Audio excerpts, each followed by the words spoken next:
Y saludo ya en esta tertulia a David Godoy, diputado en el Parlamento por el Partido Socialista. ¿Qué tal, David? ¿Cómo estás? Buenos días, muy bien. Y también saludo a Ricardo Fernández de la Puente, diputado de Ciudadanos en el Parlamento de Canarias. Ricardo, ¿qué tal? ¿Cómo andas? ¿Qué tal? Buenos días a los, y a los oyentes y a los televidentes. Claro, y ahora ya uno tiene que cambiar el chip, ¿verdad, Ricardo? Porque claro, de la Claro. costumbre de decir a los oyentes ahora ya es a los seguidores, ¿no? Por decir algo, ¿verdad? Oye, Ricardo, tú también estás en el Parlamento. Sí, Vale, vale, ok. sí, había ahora una ponencia que Ujú. acaba justo de terminar, porque es la primera reunión, la ponencia sobre la ley de bienestar animal. Sí. Y luego a las 11:30 también hay otra ponencia de temas de subsidiariedad de la Unión Europea. Y bueno, pues he aprovechado aquí un rinconcito Vale. en el Parlamento para poder atenderte y también bueno, pues a todos los que siguen el programa. Muy bien. Bueno, pues empezamos, si les parece, con los temas de actualidad. Y hablamos de la evolución de la viruela del mono y se está vinculando con Canarias. No sé si esto es acertado o desacertado, si deberíamos ser un poco más cautos. David, ¿qué opinión te merece todo esto cuando estamos viendo que hay mucha información, pero a lo mejor también esa información pues, debe tomarse un poquito con cuidado? Yo creo que precisamente lo que hemos pasado en estos 2 últimos años y el inicio de la pandemia sobre todo nos tiene que ayudar para no cometer los mismos errores que cometimos al principio, cuando estábamos continuamente relacionando a China, al brote que surgió, el primero, el originario en China, luego ya llamando al COVID, el virus chino, etcétera, que esto nos tiene que ayudar para no estar vinculando ahora mismo este posible brote que se ha dado en Gran Canaria, principios con las islas, nos afectan negativamente a nuestra imagen turística, a todos esos turistas que decidan no venir a Canarias porque pueden considerar que aquí se van a contagiar de este virus cuando nada más lejos de la realidad. Y segundo, también por la estigmatización que se está haciendo del colectivo LGTBI cuando se vincula directamente este brote a el Maspalomas y concretamente al Gay Pride. Yo creo que son muy desafortunadas ciertas declaraciones por parte de los responsables políticos, pero también de algunos medios vinculándolo directamente. Porque hay que decir que sin quitar la gravedad que pueda tener el asunto, que también hay que tomarlo con la cautela suficiente, porque estamos hablando de 50, 60 casos en una población de 47 millones de habitantes, por lo tanto, el índice de afección es muy bajo, extremadamente bajo, y ya veremos lo que sucede a lo largo de las semanas, pero por ahora es muy bajo, pero vincularlo directamente con el colectivo LGTBI yo creo que es preocupante porque no es un virus que se pegue por la relación sensual en sí, es un virus que se pega por el contacto. Ujú. Cualquier persona que esté en un ambiente cerrado, donde no haya mascarilla, donde no haya distancia de seguridad, se puede contagiar sin necesidad de mantener ningún tipo de relación sexual. Por lo tanto, evidentemente, me preocupa más la vinculación que se pueda estar haciendo desde el punto de vista de la estigmatización social hacia el colectivo LGTBI y el daño que nos puede hacer también a la imagen turística de Canarias, que la enfermedad en sí, que además todos los expertos, todos los científicos, todos los sanitarios están diciendo que la repercusión que tiene a la salud es muy débil. Ujú. Apenas la erupción cutánea, que evidentemente sí es desagradable a la imagen,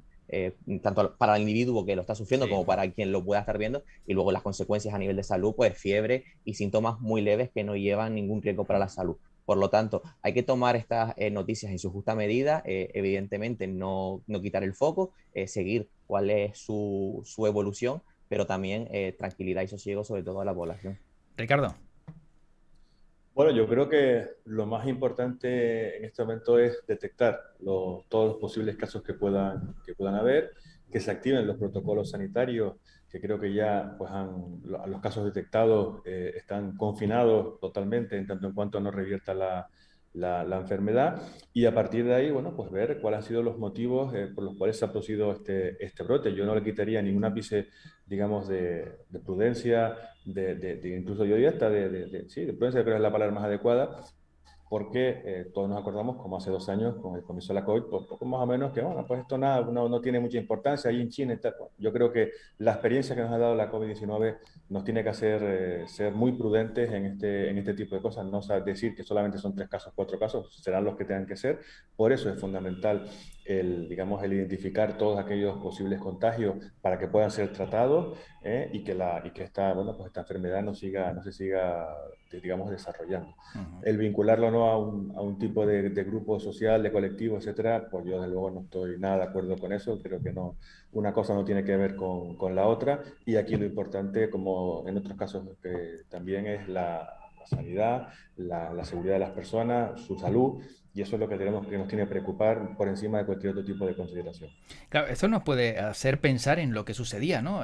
Finales de los 80, principios de los 90 con el SIDA, que hubo esa máxima vinculación y claro, todo eso para el colectivo fue tremendamente dañino. Yo no sé si para el colectivo LGTBI ahora que tanto se ha avanzado, tienen el temor también de que algo así pueda suceder, ¿no? Que se empiecen a vincular estos casos, que solo se hable de ellos, que no se hable a lo mejor del origen, del motivo, de la realidad o de cómo se contagia y que como bien decía David, no es tan grave y pueda ser más el daño mediático que el otro.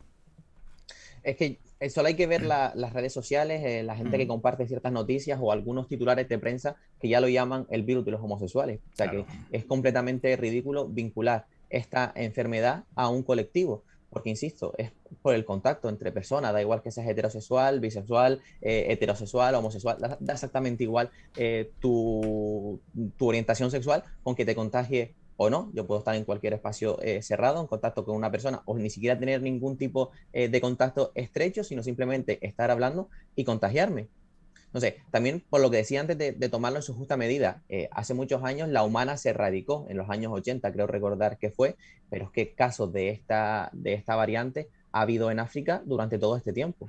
¿Nos preocupamos ahora que está extendido al resto del mundo occidental y al primer mundo? Pues a lo mejor por eso nos preocupamos. Por eso decía de tomarlo en su justa medida, porque han habido cientos de contagios durante estos últimos años en otros lugares del mundo y no ha sido preocupante, no ha sido alarmante, o al menos no nos hemos alarmado nosotros porque no nos ha tocado. Ahora nos está tocando. Hay que hacerle un seguimiento, es evidente, tomarlo a su justa medida, pero sin estar lanzando mensajes alarmistas a la ciudadanía, porque incluso los contagiados que ha habido actualmente no les ha pasado absolutamente nada a ninguno de ellos, al menos que se haya sabido, más allá de los síntomas leves que comentaba antes. Por eso sí es cierto que a día de hoy, sin que ya luego dentro de X meses, por si acaso va más, se me saque de contexto las declaraciones que estoy haciendo ahora, que eso también somos muy expertos en este país, a día de hoy sí digo que no tenemos que preocuparnos por el nivel sanitario, el alarma sanitaria que se pueda crear en este momento. Me preocupa más en este momento que se esté vinculando este virus al colectivo LGTBI, que se esté haciendo ese estigma social y esa presión al colectivo, que en sí las consecuencias que tiene para la salud actualmente, reitero,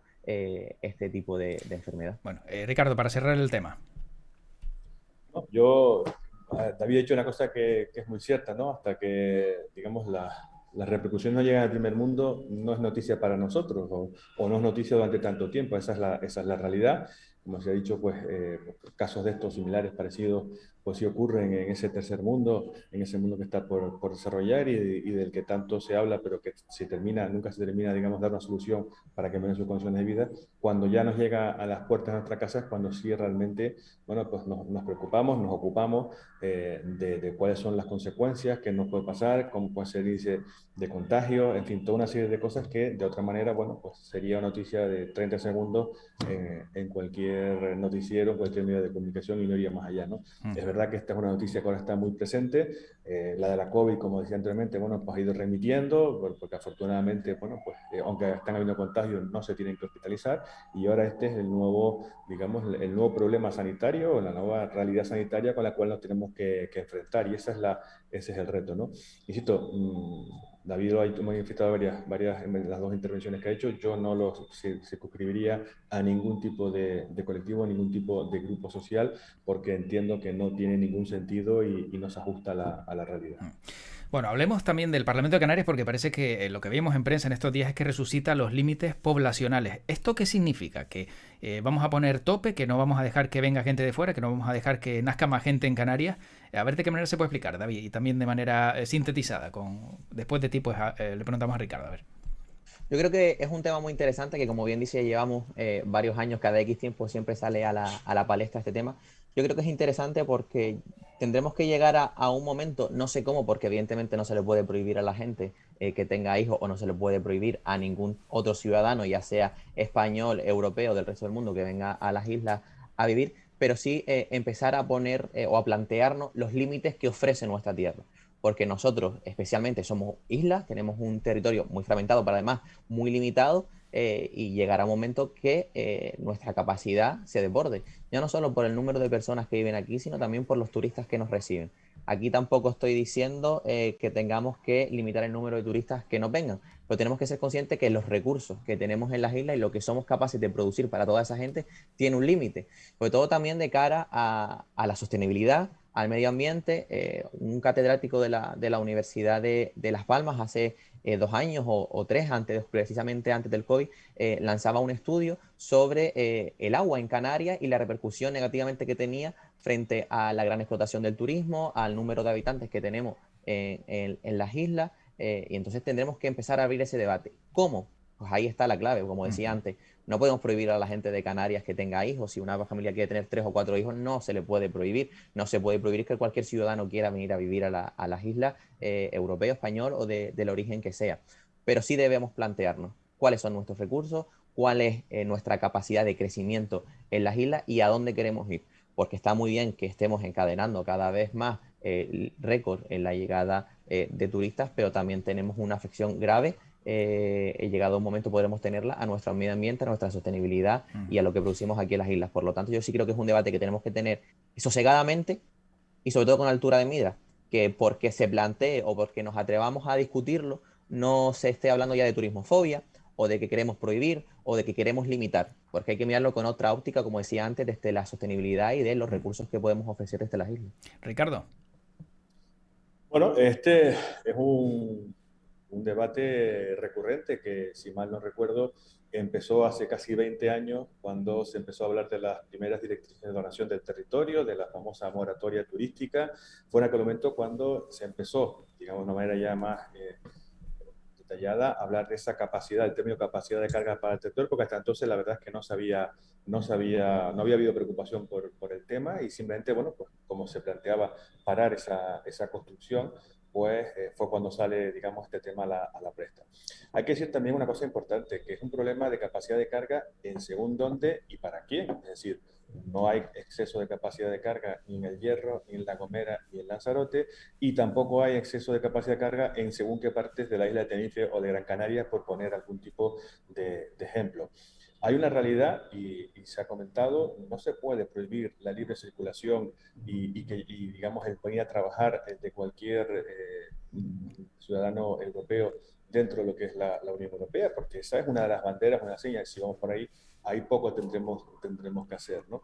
Pero también hay otro dato que es importante, y es que el índice de natalidad, ojalá, como decía antes David, pues un canario quiere tener 2, 3, 4 hijos. No, el problema es que no están habiendo nacimientos, estamos, digamos, en una fase de regresión y que en muy pocos años nos vamos a encontrar con un alto índice de nuestra población de residentes en Canarias, de canarios, que está por encima de los 60, 65 años, y habrá colegios que se cierren o centros que ya no sean necesarios, y habrá más presión sobre otro tipo de recursos, como por ejemplo la asistencia sanitaria o la sanidad en su conjunto, ¿no?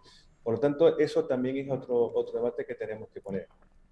Yo, desde luego, no lo vincularía en ningún caso al tema del turismo. Yo creo que Canarias ha llegado, tiene, digamos, no es que haya tocado techo, porque eso no se puede decir, pero sí que tiene, vamos, una cifra en circunstancias normales más o menos consolidada de turismo. Eso estamos hablando en torno, pues, a unos 15 millones de turistas aproximadamente, que se ha tenido en el pasado, no ha habido más problemas y ha funcionado, pues, más o menos bien. Y también no nos olvidemos que da capacidad o da trabajo a casi el 35% de la población que vive en Canarias. Por lo tanto, eso yo sacaría el debate. Ahora, estudiarlo no tanto de la visión política, sino una visión más técnica, con datos que nos puedan, bueno, pues a partir de sacar consecuencias. Yo creo que sí es necesario, y por supuesto sin estridencia y sin llegar a los extremos de aquí no llega una persona más, aquí no queda una sola persona más, porque creo que esa no es la realidad. Y Canarias está también acuñándose ese término que en la península está muy, muy en boga, que es la Canarias vaciada. En Canarias ya tenemos zonas importantes, islas, que están en esa línea. Bueno, por aquí escriben, dice, así va la pirámide de las pensiones.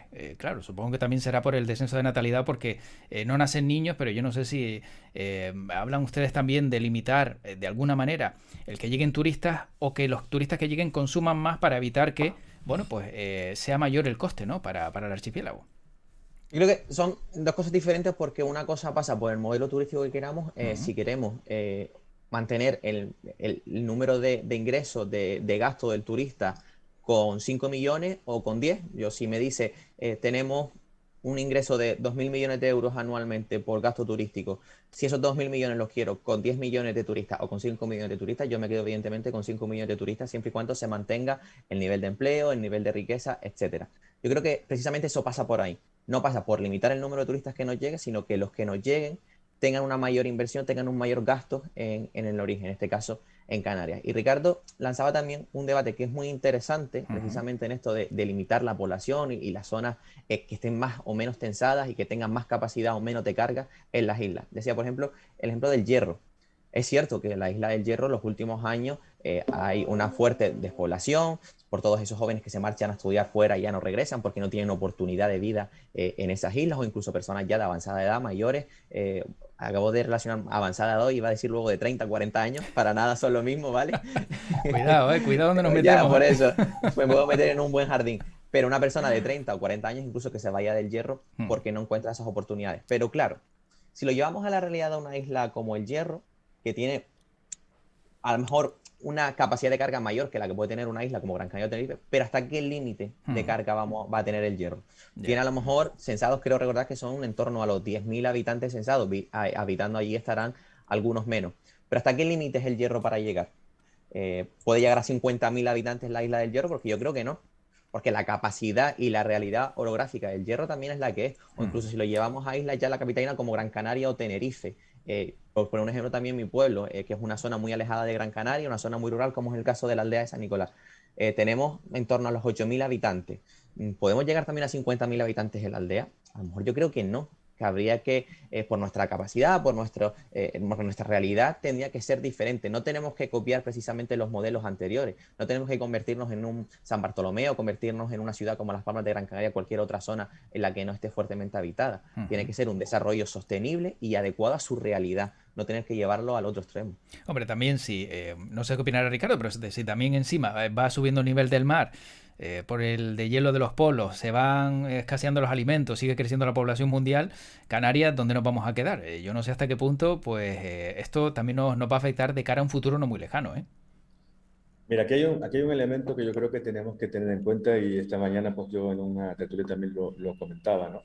Eh, en España, Canarias, por ejemplo, también, cuando hablamos de consumir territorio, siempre consumimos el territorio que, digamos, que no tiene nada sobre él, en lugar de plantearnos el recuperar zonas obsoletas, zonas degradadas, y sobre eso construir y poner en valor nuevamente esas zonas que habitualmente, y yo esto lo he repetido muchas veces, sobre todo con todo el tema de la renovación turística, eran las que estaban mejor situadas, es decir, las partes más antiguas, nuestros núcleos turísticos, en su día cogieron las mejores zonas que había en aquel momento, ¿no? Por lo tanto, son zonas de gran valor para el turismo y que se pueden nuevamente pues, poner o zonas que se construyeron para temas residenciales y que se les puede dar una vuelta. Tenemos mil casos, mil ejemplos en otras partes de España, en otras partes del mundo, y por lo tanto yo creo que ese es un camino, ¿no? Sobre todo en el caso de las islas, que como siempre se dice, tenemos un territorio limitado, fragmentado, vale, todo eso está muy bien. La capacidad, el peso que puede tener, por ejemplo, por seguir con el tema del turismo, el peso que puede tener la construcción turística por una isla como el Eje Tenerife, pues no creo que llegue ni al 5 o 6% de todo el territorio. Y eso da soporte a un montón de puestos de trabajo. Por tanto, no es tanto el problema del turismo, el consumo de agua pues, se hace ahora por desalación, etcétera, etcétera. En fin, hay otra serie de recursos que hay que tener en cuenta y que dan, digamos, valor. Yo creo que el problema está sobre todo en la hora de los servicios que esa gente que viene y se quede residente en las islas va a requerir. Y hablo de Claro. carreteras, hablo de centros de colegios, hablo de centros hospitalarios, porque esas, digamos, son los servicios básicos que se van a demandar, ¿no?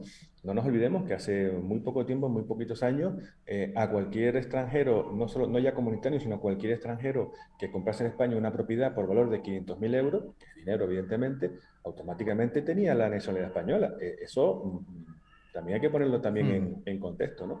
Y sobre las islas, digamos que están perdiendo población, bueno, pierden población porque no ven un futuro esos jóvenes de desarrollarse, digamos, profesionalmente. Estamos preparando muy bien a los jóvenes, les estamos incitando a que cada vez estén más formados, y si no hay una legislación acorde con eso que facilite la implementación de empresas, la generación de puestos de trabajo acorde, pues al final, bueno, pues como se suele decir, y si van a perder el coloquialismo, burro cargado busca camino, ¿no? Es decir, Claro. esto es así, ¿no? Y eso también hay que tenerlo en cuenta en este dato. A mí me preocupa sobre todo la baja natalidad, la natalidad negativa que estamos teniendo en Canarias, porque eso nos va a pasar factura y probablemente este debate que estamos haciendo hoy, dentro de 15 años, sea justo al contrario. Ujú. Venga gente a Canarias, por favor, aquí, instálense aquí, porque Claro. no habrá gente Ujú. para atender bueno, pues a las necesidades, a los puestos de trabajo que se Ujú. puedan generar en Canarias. Bueno, como nos quedan 5 minutos, justo asociado, ¿no?, a lo que estamos hablando, claro, estamos hablando de oportunidades, de los jóvenes, de alternativas, y vemos, por ejemplo, que el sector de los videojuegos apuesta por Canarias, y yo no sé si hasta qué punto se está también, pues, apoyando un sector en expansión que genera miles de millones al año. Se habla de que el 40% de la población mundial juega algún juego de este tipo. Estamos hablando de casi la mitad, una auténtica barbaridad. Yo no sé, David, muy rápidamente, si estamos explotando o no en Canarias este nuevo nicho que es el presente y no el futuro. Yo creo que también este debate es muy interesante porque precisamente con el sector, sobre todo de los videojuegos, todo lo que tiene que ver con las nuevas tecnologías, pero especialmente también con los videojuegos, está muy bien cualquier tipo de inversión, cualquier tipo de mercado que podamos atraer a las islas, pero tenemos que pensarlo, ¿qué repercusión positiva van a tener para las islas? En cuanto a creación de empleo, en cuanto a creación de riquezas, en cuanto a conocimiento, divulgación de las islas, ¿qué nos va a ofrecer? Porque atraer por atraer para que luego no tenga ningún tipo de repercusión positiva para las islas. Yo creo que el sector de los videojuegos es un sector que durante estos últimos años ha tenido un fuerte crecimiento y desarrollo, que tenemos que aprovecharlo, pero como decía antes, precisamente aprovecharlo para que tengamos esos beneficios que necesitamos en las islas, para Ujú. que haya jóvenes que se dediquen a ser programadores de videojuegos, a creadores de videojuegos, a la divulgación, que vaya luego relacionado a la divulgación con la realidad isleña, con nuestros conocimientos, etcétera. Pero siempre, cualquier tipo de nuevo mercado que queramos aprovechar, que queramos atraer para que se instalen en las islas, tenemos también que hacer esa evaluación de qué se nos va a ofrecer a nosotros para que se cree también economía y empleo en las mismas. Ricardo. Bienvenido sea todo ese conocimiento, todo ese empleo cualificado de alto, digamos, de alto valor añadido que se quiere instalar en Canarias. El tema de las empresas de videojuegos, cualquier empresa de servicio que pueda instalarse porque las personas puedan, las tecnologías lo permiten, pues prestarse, estar viviendo aquí, pero prestar su servicio en cualquier parte del mundo, yo creo que es una industria a la cual tenemos que optar, insisto, porque es esa industria de valor añadido que puede hacer que nuestros jóvenes pues, se preparen y se queden aquí o que vengan otros. En cualquier caso, persona que esté en Canarias residiendo más de 6 meses y un día, automáticamente se considera residente y por lo tanto tributa a todos los efectos aquí, independientemente ya del gasto que pueda hacer en nuestro destino, llámese pues, comprando una vivienda o alquilando una vivienda, yendo a restaurantes, al supermercado, consumiendo ocio en Ujú. cualquiera de las distintas modalidades, comprando en nuestros comercios, en fin, etcétera, etcétera. Bueno, Día de Canarias, ya para acabar, porque nos quedamos sin tiempo, justo dentro de 7 días, el Día de Canarias, ¿cómo lo va a pasar David Godoy? Pues estaré primero por la mañana en el acto que hay institucional y social que Ujú. siempre se hace en la aldea con los mayores, con nuestras tradiciones, con tanto el deporte como la cultura, que siempre se hace una jornada agradable por la mañana y luego pues por la tarde vendré a Tenerife porque es el acto institucional del gobierno de Canarias, que además este año coincide con la conmemoración del 40 aniversario del Parlamento, de la Ujú. creación de ese primer también estatuto, por lo tanto es un día de enorme importancia para nuestra realidad de Canarios, para reclamar otra vez nuestro autogobierno, nuestra realidad, nuestra especificidad dentro del resto del Estado español.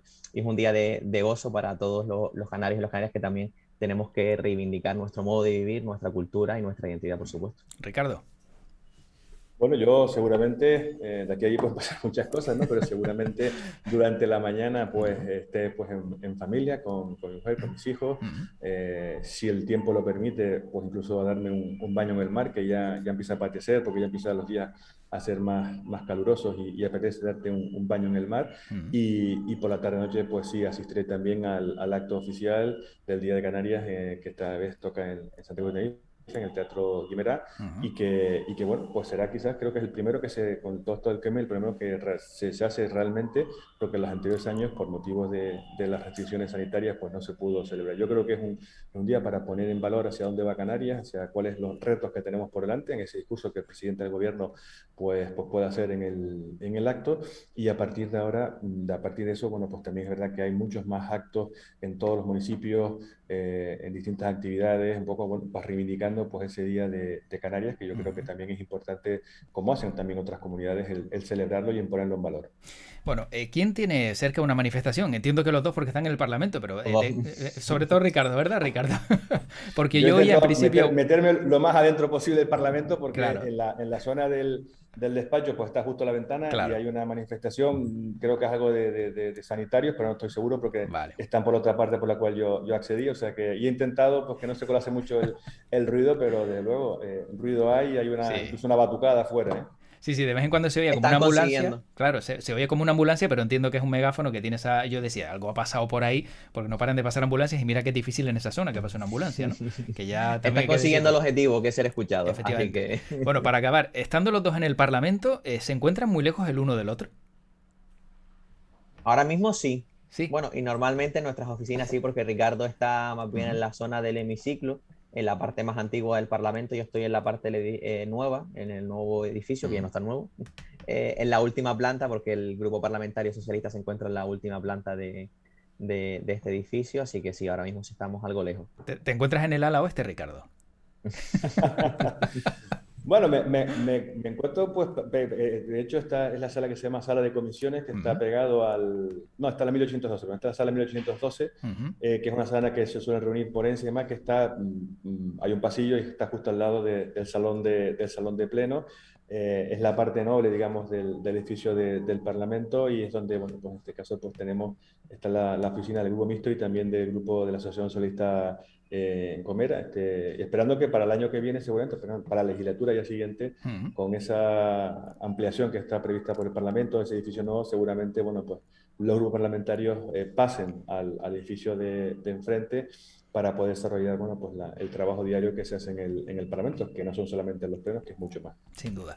Bueno, pues Ricardo Fernández de la Puente, David Godoy, gracias a los dos por este ratito. Les deseo una buena semana, buenas jornadas parlamentarias y también feliz Día de Canarias. Y nos encontramos dentro de poquito aquí en Twitch en a buenas horas. Muchas Un gracias y buen día a saludo. todos. Cuídense mucho. Hasta luego. Chao.